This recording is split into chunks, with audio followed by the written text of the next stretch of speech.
ये जो सन है और अर्थ के बीच का कुछ डिस्टेंस तो होगा। हमने कहा हाँ होगा। तो चलिए, ये सन का सेंटर है, ये अर्थ का सेंटर है, इनके सेंटर टू सेंटर लिया जाता है डिस्टेंस जब भी लेते हैं।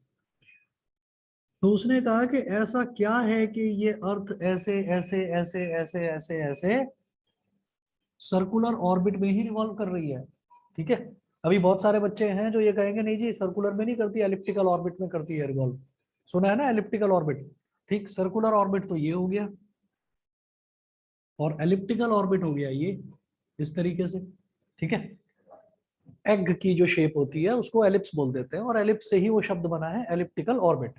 ठीक है। तो ये दो साइंटिस्ट थे और दो साइंटिस्ट की लड़ाई अभी तक जारी है। साइंटिस्ट खत्म हो चुके हैं, मर चुके हैं।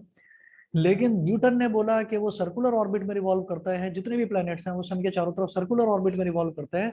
और केपलर एक साइंटिस्ट था, उसने ये बोला कि वो एलिप्टिकल ऑर्बिट में रिवॉल्व करते हैं। तो Kepler's laws of planetary motion syllabus में से हट चुका है, नहीं तो उसको भी पढ़ते हैं, बड़ा इंटरेस्टिंग है वो भी। उसने बोला एलिप्टिकल ऑर्बिट, न्यूटन बोला सर्कुलर ऑर्बिट। तो पहले न्यूटन की बात कर लेते हैं क्योंकि वो है सिलेबस में। तो न्यूटन ने बोला कि वो सर्कुलर ऑर्बिट में रिवॉल्व कर रहे हैं, तो सर्कुलर ऑर्बिट में कब रिवॉल्व करेंगे?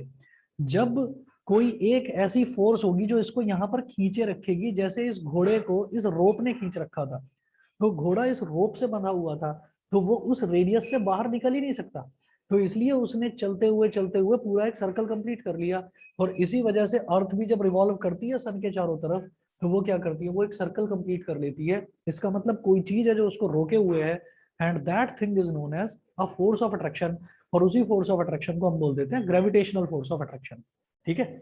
ग्रेविटेशनल फोर्स ऑफ अट्रैक्शन दुनिया की किसी भी दो चीजों के बीच में लगती है। फॉर एग्जांपल, मैं खड़ा हूं और इधर सामने टेबल रखी है, टेबल मुझे खींच रही है, मैं टेबल को खींच रहा हूँ। ठीक है। वो फोर्स ऑफ अट्रैक्शन इतना कम है कि हमको खुली आंखों से दिखाई नहीं देता।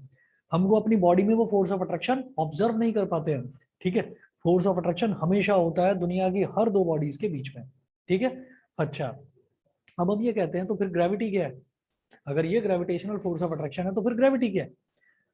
अगर उन दो बॉडीज में से एक बॉडी अर्थ हो जाती है तो उसी ग्रेविटेशन को आप ग्रेविटी बोलते हैं। समझ गए? तो अर्थ कभी ग्रेविटेशनल फोर्स ऑफ अट्रैक्शन नहीं लगाता, अर्थ हमेशा ग्रेविटी ग्रेविटी लगाता है। तो ग्रेविटी होता है अर्थ। जैसे मान लीजिए मैं इस पेन को ले रखा, मैं इसको ऐसे छोड़ दूं तो गिर ही गया। तो अगर मान लीजिए मैं इसको ऐसे छोड़ देता हूं तो ये नीचे गिरेगा। तो ये नीचे गिरेगा तो इस पर जो फोर्स लगा है, this force is called gravity. This force is called gravity. और इस पेन को पकड़ रखा है, सामने टेबल रखी है, टेबल इसको अपनी तरफ खींच रही है, ये टेबल को अपनी तरफ खींच रहा है। That is called gravitation. तो ग्रेविटेशन पूरे यूनिवर्स में कहीं पर भी लगेगा। ठीक है। जैसे सन है और अर्थ है, इसके बीच में क्या लगेगा, ग्रेविटेशन या ग्रेविटी? इसके बीच में ग्रेविटी लगेगा क्योंकि एक ऑब्जेक्ट अर्थ है। ठीक है। और अगर मैं ये बोलूं कि यहां पर मार्स है, यहां पर मार्स है, मार्स भी इसी तरीके से रिवॉल्व कर रहा है। अगर मैं ये बोलूं तो मार्स और सन के बीच में ग्रेविटी लगेगी, ग्रेविटेशन लगेगा, सॉरी। तो ग्रेविटी ग्रेविटेशन का ही दूसरा नाम है। ग्रेविटेशन में, ग्रेविटेशन को हम ग्रेविटी तब बोल देते हैं जब दो ऑब्जेक्ट्स में से एक ऑब्जेक्ट अर्थ होता है। ठीक है। हमने बॉल को लिया, छोड़ दिया, तो बॉल कहां पर जाएगी, अर्थ की तरफ ही तो जाएगी भाई, अर्थ पर ही तो है, कोई मून पर तो है नहीं। ठीक है। तो अर्थ के बीच में और किसी भी ऑब्जेक्ट के बीच में लगने वाले फोर्स को हम बोलते हैं ग्रेविटी। और दुनिया के किसी भी दो ऑब्जेक्ट्स के बीच में लगने वाले फोर्स को हम बोलते हैं ग्रेविटेशनल फोर्स ऑफ अट्रैक्शन। समझ गए? ठीक है। अब जरा नोट करेंगे आप।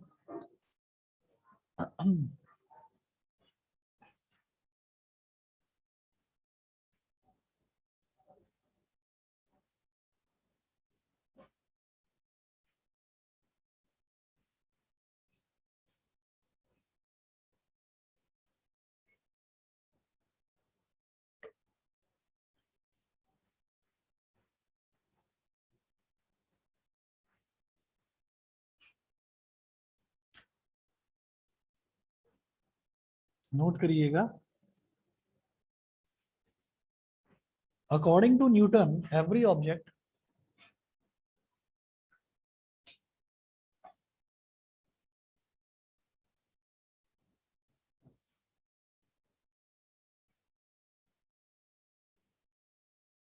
according to Newton, every object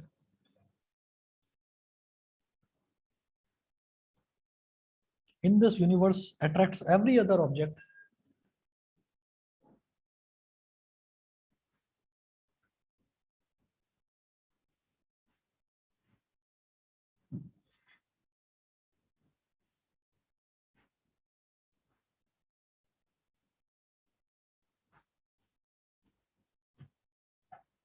in this universe attracts every other object with a certain force.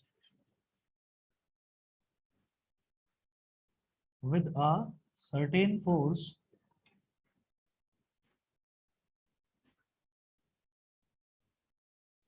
With a certain force. The force with which two objects attract each other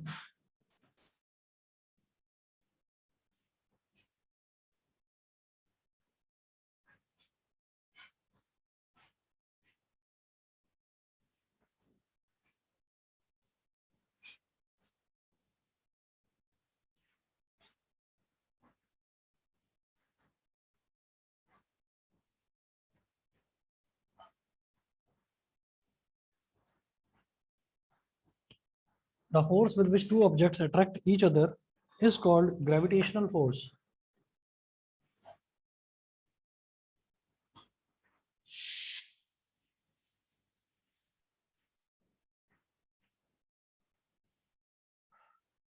Is called gravitational force,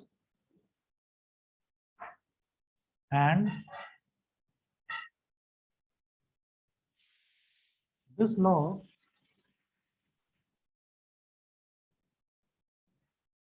proposed by Newton is called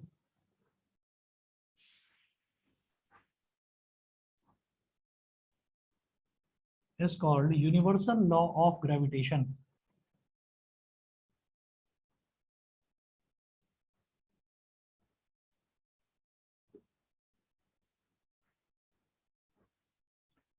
If the two objects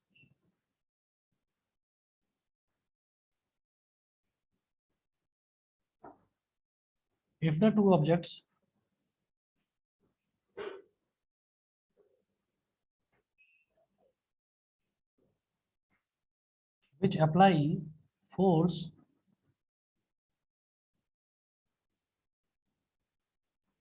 on each other are of same or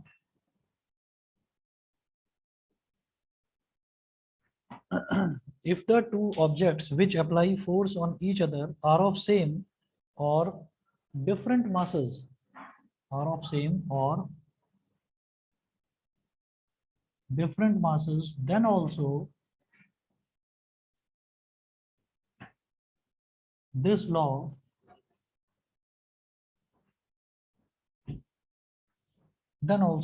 holds true.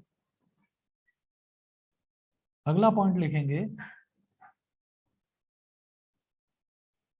if out of the two bodies which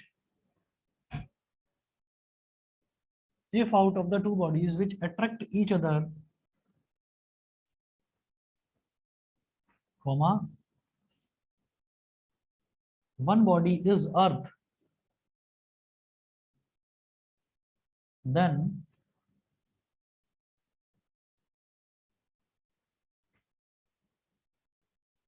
the force, वो जो force लगेगी, then the force is called gravity.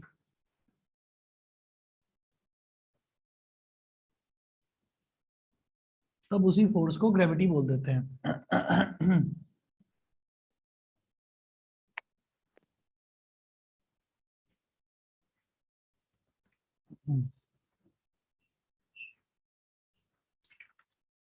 अब note करिएगा, heading डालें universal law of gravitation.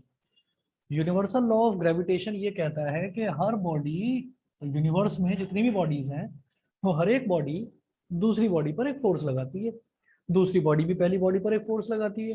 ठीक है, तो universal law of gravitation का मैथमेटिकल एस्पेक्ट क्या है वो देखने के लिए हम लिखेंगे, हेडिंग डालेंगे, universal law of gravitation.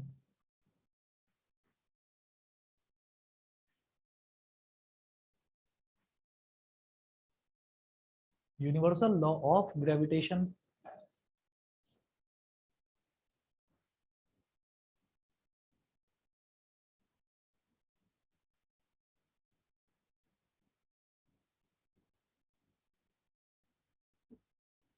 Universal law of gravitation इसमें लिखिएगा, according to this law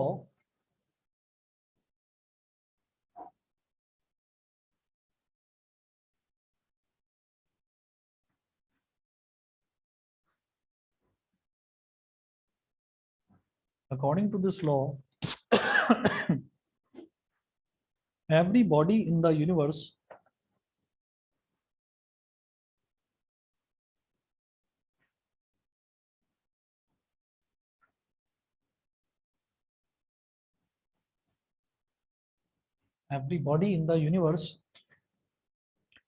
attracts every other body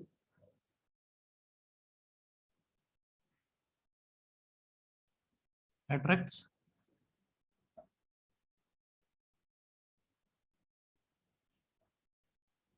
every other body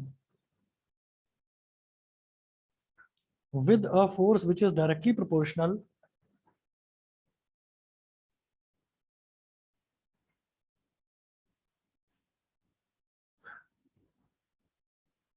with a force which is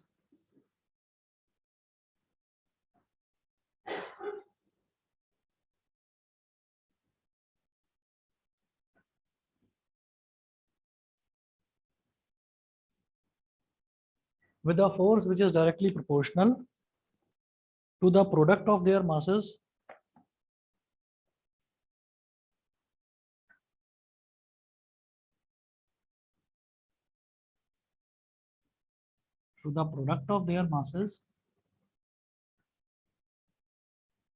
and inversely proportional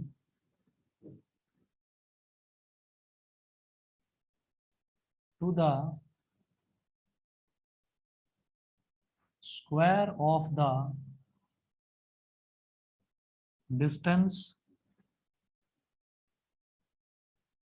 between them। Mathematical aspect है। अब इसमें एक diagram बनाइएगा, एक body ये बना लो, इस बॉडी का मास हमने मान लिया m1, ये बॉडी A है और इसका मास हमने मान लिया m1। एक दूसरी बॉडी बना लीजिए, इसको हमने मान लिया बॉडी B, इसका मास मान लिया m2 और A और B के बीच में जो डिस्टेंस है उसको मान लिया स्मॉल r। A और B के बीच का डिस्टेंस हो गया स्मॉल r, ठीक है। तो ये कहता है यूनिवर्सल लॉ ऑफ ग्रेविटेशन कि every body in the universe attracts every other body with a force which is directly proportional to the product of their masses. तो जो फोर्स है, जो फोर्स ऑफ अट्रैक्शन है दोनों के बीच में, it is directly proportional to the product of their masses m1 m2। Mass, इसका मास और इसका मास दोनों के प्रोडक्ट के डायरेक्टली प्रोपोर्शनल है। ये जानते हैं डायरेक्टली प्रोपोर्शनल का सिंबल होता है, इसका मतलब ये है कि इन दोनों के प्रोडक्ट की जो भी वैल्यू आएगी, अगर वो बढ़ेगी तो फोर्स बढ़ जाएगी, अगर वो घटेगी तो फोर्स घट जाएगी। तो इसको मैंने बोला इक्वेशन नंबर 1। दूसरा हम कहते हैं कि F is inversely proportional to the square of the distance between them. तो इनवर्सली प्रोपोर्शनल का मतलब क्या है कि डायरेक्टली प्रोपोर्शनल का साइन लगाकर 1/r² लिख दीजिए, समझ गए। F is inversely proportional to r² बोला जाएगा, F is inversely proportional to r², और लिखा जाएगा F is directly proportional to 1/r²। इसको बोल दिया इक्वेशन नंबर 2, ठीक है। फिर हम ये कहेंगे combining first and second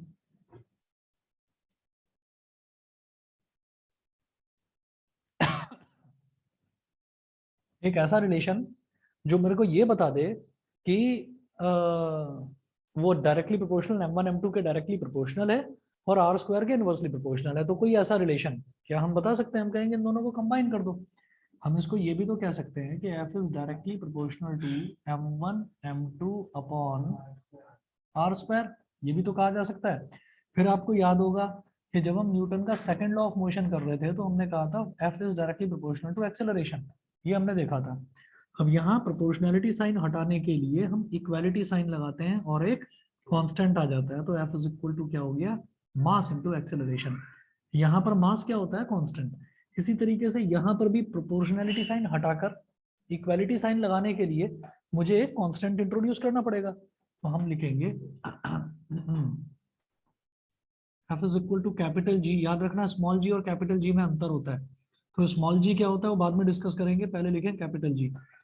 capital G m1 m2 upon R square. तो ये जो कैपिटल जी आया ये किस लिए आया, क्योंकि प्रोपोर्शनैलिटी साइन हटाकर इक्वालिटी साइन में यहाँ पर लगा रहा था।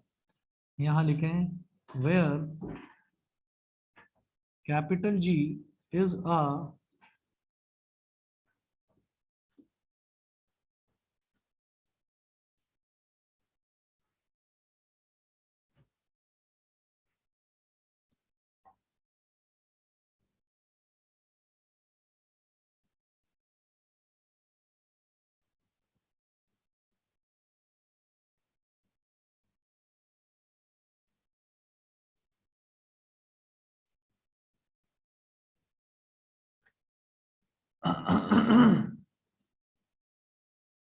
where capital G is a proportionality constant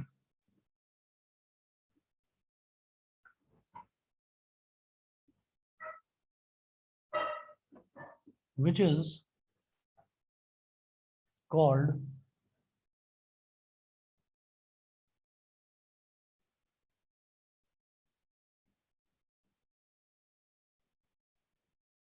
universal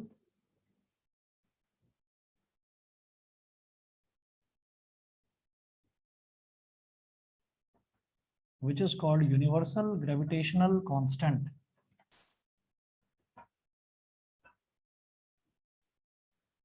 ठीक है, it has a standard value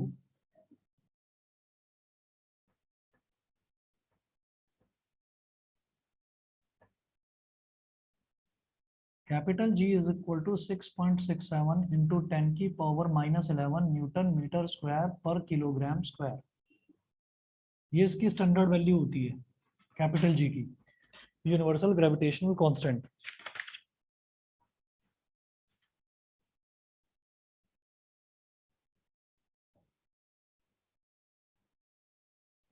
ठीक है, अच्छा एक चीज आप लोगों को बताऊंगा, पता नहीं नोटिस करिए या नहीं, 1 मिनट वेट करिए, अभी आ रहा हूँ बस। ये ऑनलाइन वाले बच्चों को यहाँ तक समझ में आ गया, बताइए। Yes sir. Yes sir. Yes sir. चलिए बस 1 मिनट रुकिए, अभी आ रहा हूँ।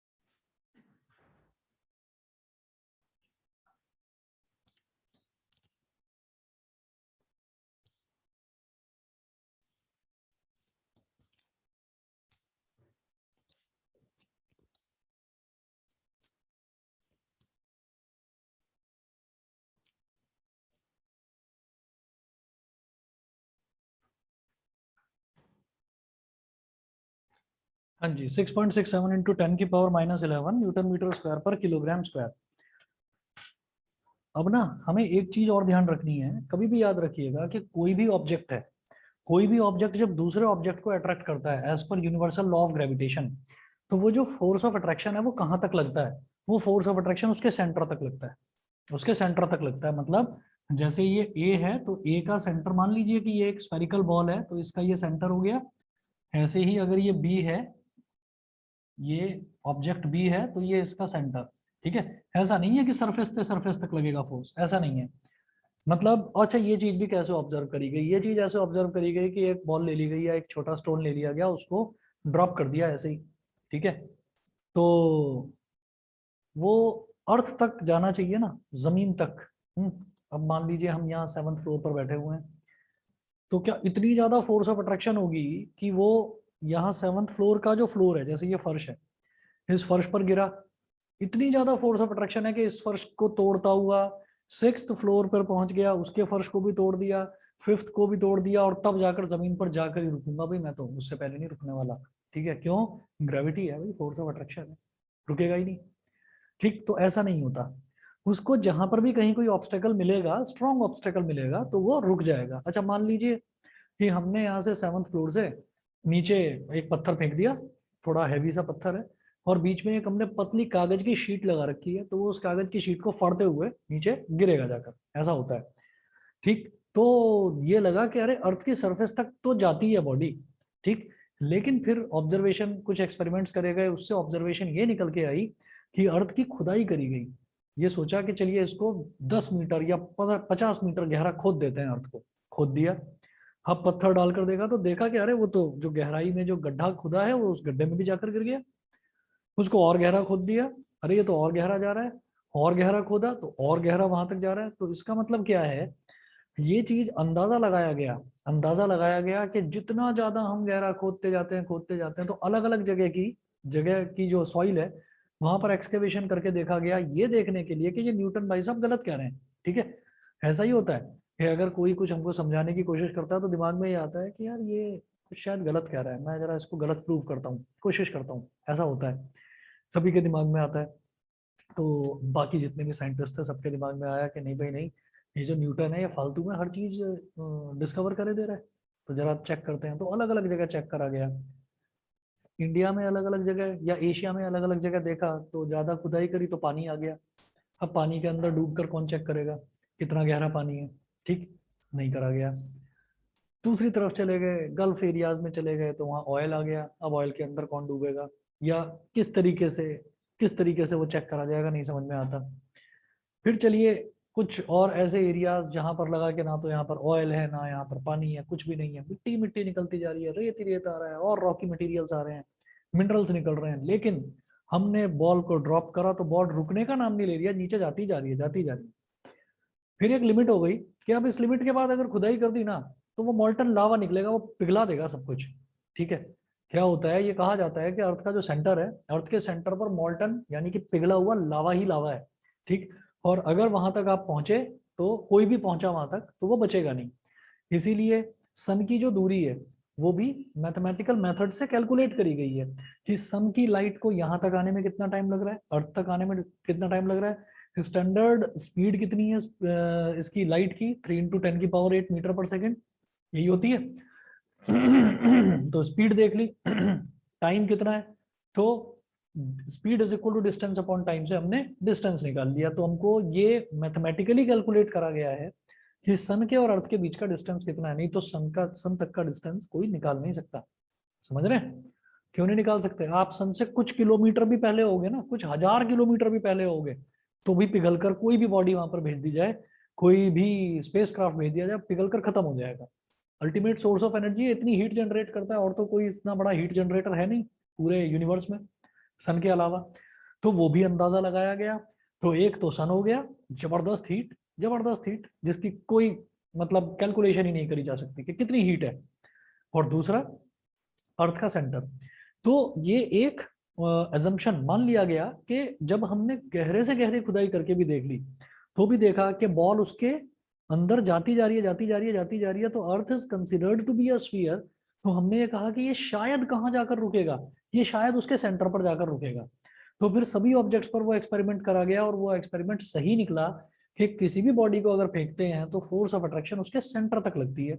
तो इस वजह से हमने कहा कि अगर ये स्फेरिकल बॉल है, तो इसके सेंटर के और इसके सेंटर के बीच का डिस्टेंस निकाला जाएगा। अब जब ये हो गया, तो इस चीज को दिमाग में बैठा कर रखना कि जब भी फोर्स ऑफ अट्रैक्शन होगा, तो वो सेंटर तक जाकर खत्म होगा, वो सेंटर तक होगा फोर्स ऑफ अट्रैक्शन। मेरी बात क्लियर? ठीक है।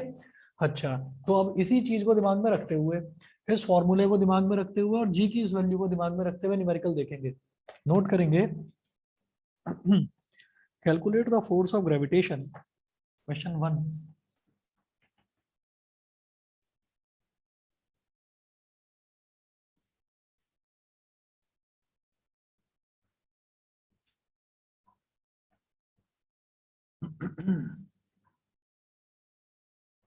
Calculate the force of gravitation due to Earth on a ball of 1 kilogram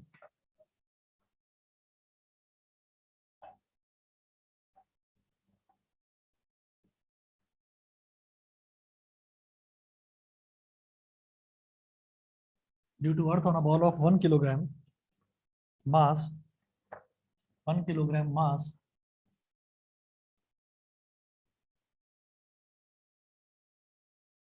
lying on the ground, lying on the ground, full stop। अब कुछ डेटा दे रखा है इसमें क्वेश्चन में,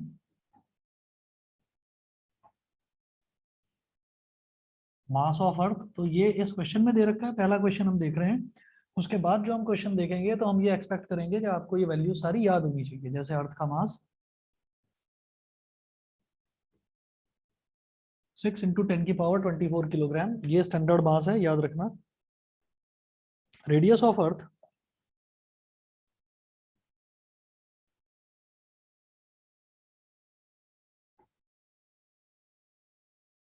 इज इक्वल टू 6.4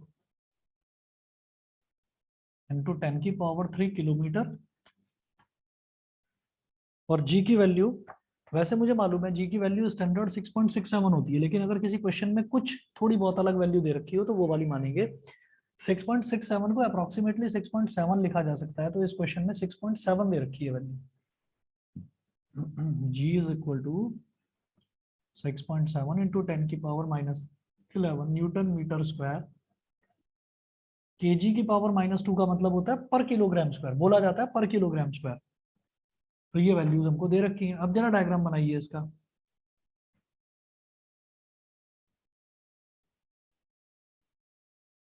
ये अर्थ है, ये अर्थ का सेंटर है।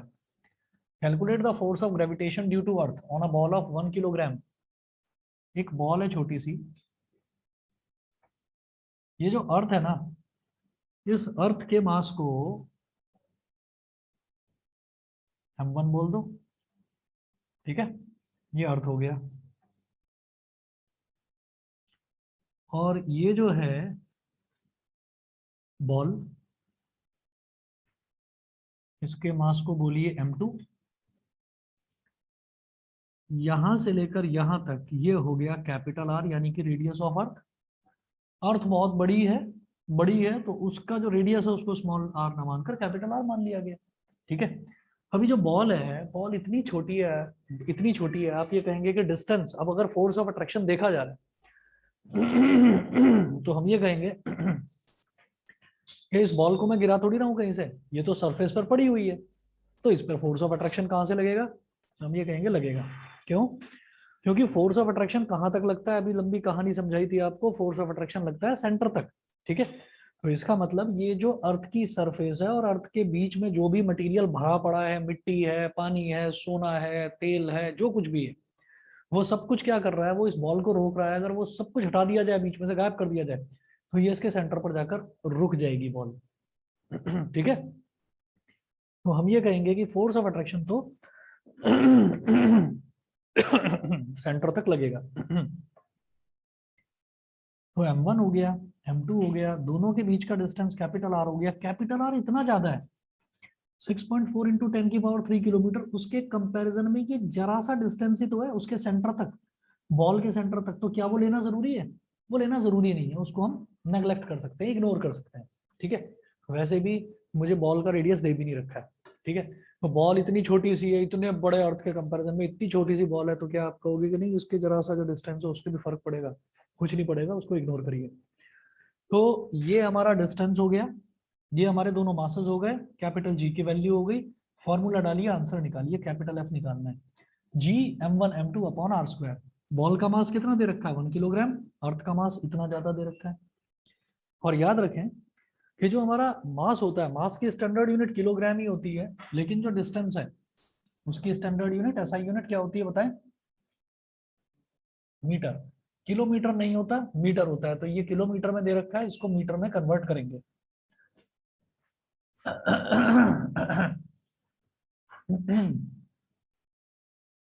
अभी देखिए, F is equal to G m1 m2 upon R square. तो कैपिटल जी कितना है? 6.7 इंटू 6.67 होता है, यहाँ 6.7 दिया है तो 6.7 देंगे इंटू 10⁻11 हाँ जी, m1 है मास ऑफ अर्थ, तो मास ऑफ अर्थ कितना है 6 इंटू 10⁻²4।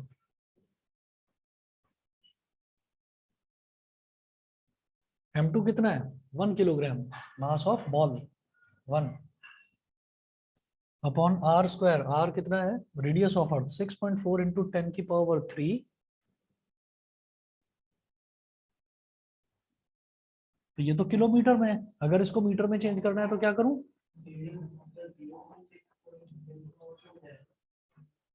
एक मिनट रुकिए।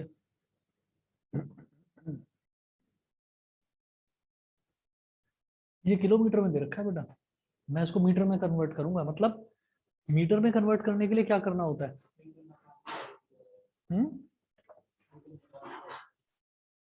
किलोमीटर पर आवर से मीटर पर सेकंड नहीं कह रहा हूँ, किलोमीटर को मीटर में कैसे करें? 1 किलोमीटर में सर कितने metre? Multiply by 1000। Multiply by 1000, बस सिंपल।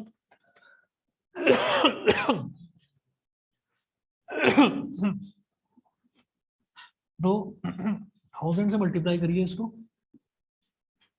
अब क्या हो गया 6.7 इंटू 6। सर आपकी वीडियो पॉज हो गई है। यार ये क्या हो रहा है? अभी ठीक है? Yes sir. Yes sir. ठीक है। अब 6.7 इंटू 6 करिए तो 6 7 जा 42, 4 कैरी, 6 6 जा 36 और 4 40, 40.2। 10 की पावर 24, 10 की पावर -11, तो जब बेस सेम होता है तो पावर ऐड हो जाती है, तो 10 की power -11 plus 24 upon 6.4 multiplied by, ये 10 की पावर 3 है, और 1000 का मतलब भी तो 10 की पावर 3 ही होता है, ठीक है? हाँ, तो ये क्या हो जाएगा 10 की पावर 3 प्लस 3, सही है? 40.2 डिवाइड बाई 6.4, ये कर लो बस, बाकी सब तो हो जाएगा।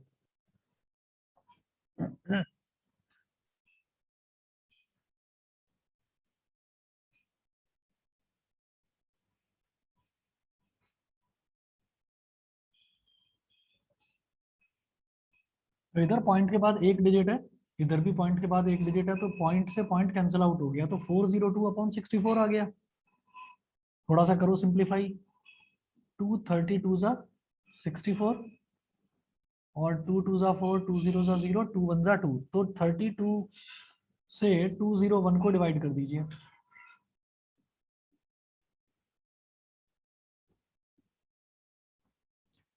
तो 200 का अंदाजा लगाओ, 32 को मान लीजिए जैसे 30 है, तो 34 जा 120, 35 जा 150, 36 जा 180, 36 जा ले लीजिए, तो 32 6 जा, तो 6 2 जा 12, 6 3 जा 18 और 1 19, 192 कितना आएगा 11। एक जीरो लगाओ, इधर पॉइंट लगा लो। अब 34 जा 120 होता है, तो 33 जा 90 होगा, तो 3 जा ले लीजिए, 3 2 जा 6 और 3 3 जा 9, 96, तो कितना बचेगा बोलो? नहीं, 14, 14 हो गया। तो 32 4 जा होगा शायद, 4 2 जा 8, 4 3 जा 12, ठीक है? तो ये ऐसे ही चलता जाएगा, मतलब 2 डेसिमल प्लेसेस तक निकाल कर और हम इसको छोड़ देंगे, ठीक है? और ज्यादा आगे तक करने की जरूरत नहीं है। तो ये हो गया 6.34, 6.34, तो ये तो खत्म हुआ। ये हो गया 6.34, और बेटा ये क्या हो गया 24 और -11 को जब ऐड करेंगे तो क्या हो जाएगा 13, तो मल्टीप्लाई बाई 10 की पावर 13, और ये 10 की पावर 6 बना, जब ये ऊपर आ जाएगा तो क्या हो जाएगा 10 की पावर -6, तो 6.34 10 की पावर 13 -6 कितना हो गया 10 की पावर 7। क्या फोर्स ऑफ अट्रैक्शन है, तो फोर्स की यूनिट क्या होती है न्यूटन। 6.34 इंटू 10 की पावर 7 न्यूटन। बताइए ऑनलाइन वाले बच्चे, अन्य लक्ष्य, टिया, विधि, यस सर। Yes sir. ठीक है? Yes sir. चलिए जी, तो क्वेश्चन क्लियर है ना सभी को?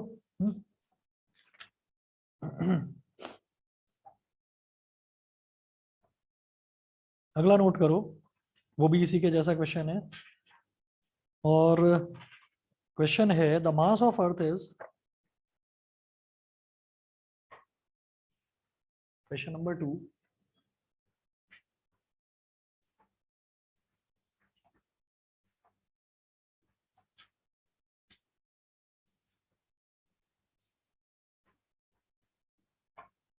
the mass of earth is 6 into 10 की पावर 24 किलोग्राम,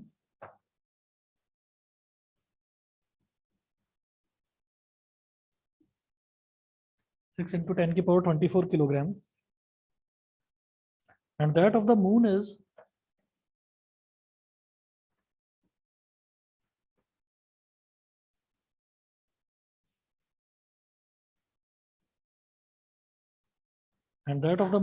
7.4 into 10 की power 22 kilogram.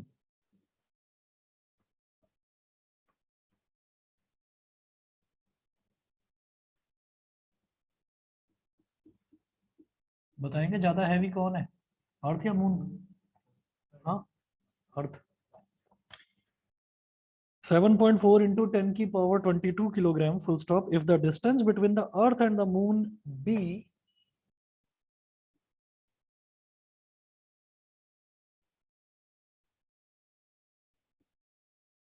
if the distance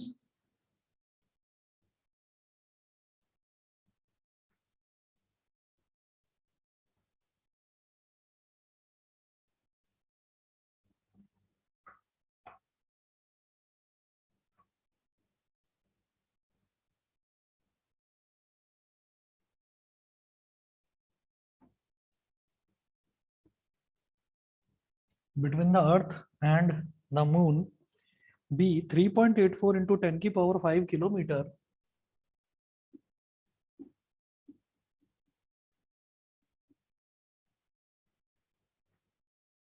comma, calculate the force exerted by the earth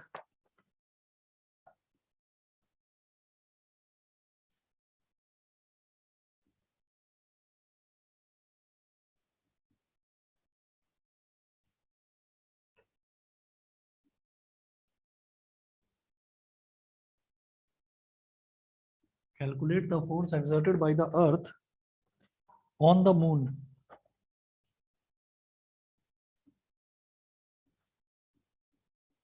on the moon। अब क्या समझे? अब आप ये देखिएगा कि जो डिस्टेंस दे रखा है, आप ये देखिए इधर तो अर्थ है और इधर मून है, तो अर्थ के सेंटर और मून के जो डिस्टेंस दे रखा होता है वो सेंटर टू सेंटर ही होता है। तो अर्थ के सेंटर से मून के सेंटर तक का जो डिस्टेंस है, इस डिस्टेंस को बोल दिया स्मॉल आर बोल दो। तो 3.84 इंटू 10 की पावर 5 किलोमीटर। इस किलोमीटर को मीटर में कन्वर्ट कैसे करेंगे? 1000 से मल्टीप्लाई करके। 1000 का मतलब क्या हो गया? 10 की पावर 3। ठीक है, 10 की पावर 3। बताओ भाई यश किधर? 1000 से मल्टीप्लाई करने का मतलब 10 की पावर 3 तो हुआ। तो अगर 10 की पावर 5 और 10 की पावर 3 है, दोनों को मल्टीप्लाई करा तो क्या होगा? 3.84 इंटू 10 की पावर 8 मीटर। ये आर हो गया। अब जो अर्थ है, अर्थ का भी मास इन्होंने दे रखा है, नहीं भी दे रखा होता तो मुझे याद रखना था 6 इंटू 10 की पावर 24 किलोग्राम। मून का मास दे रखा है, ठीक है, ये याद रखने की जरूरत नहीं है, ऐसे तो बहुत सारे मासेस हैं तो वो सब कुछ याद नहीं रखना है, लेकिन अर्थ वाला याद रखिएगा। और कैपिटल जी की वैल्यू 6.67 इंटू 10 की पावर -11। छोड़ दूं इस क्वेश्चन को, कर लेंगे भाई। आप ये देखिए कि ये m1 है, ये m2 है, ये r है, और g की वैल्यू मुझे पता ही है। g कितना होता है? 6.67 इंटू 10 की पावर -11। ये वैल्यूज डालकर आंसर निकालिएगा। आंसर बताता हूं सबको, आंसर नोट करिए। 2.01 इंटू 10 की पावर 20 न्यूटन्स, ये आंसर है। 2.01 इंटू 10 की पावर 20 न्यूटन।